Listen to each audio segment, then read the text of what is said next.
You need storage for your audio and video editing PC, but you're not sure what to get? In this video, I've got the solution.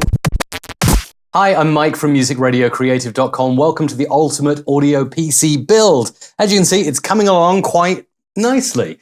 I grabbed a bit of an SSD that I had kicking around, HyperX, with about 1/4 terabyte on. It's enough to install an operating system and a few apps, but that's about it. If I'm going to be editing video, doing some live streaming, and also editing uncompressed audio files such as WAV, FLAC, and even Apple's AIF from time to time, I'm going to need a bit more than 1/4 terabyte. That's why I've picked up a 6 terabyte beast that's sitting in here. And it's purpose-built for creatives who want to work with audio, with video, and have fast access to their files, even when that hard disk is spinning around and searching, unlike a solid-state drive that doesn't need to do any of that. So what did I go for? Well, let's open the box and have a little look. It is a Western Digital wrapped in silver foil, black.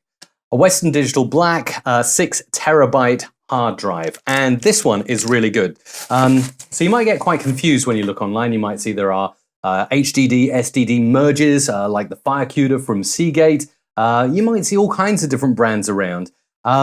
I decided to go for Western Digital. They are pretty much the standard in storage, certainly on 3.5-inch rotating or spinning hard drives. So that's why I went for this one. The blue is an everyday use. They also have different flavors. So they have a red, which I believe is for NAS and RAID storage. They have a purple, which is great for recording CCTV, writing to drive. But I wanted to read and write. 7200 RPM is the black. It's fantastic. Lots of storage. So I'm going to be able to do loads with this Western Digital black. And I'm going to get it now into the caddy and pull it into my build. So that's the hard drive I've gone for, but maybe you've got another solution. Let me know down in the comments what you think is the best storage for audio and video editing.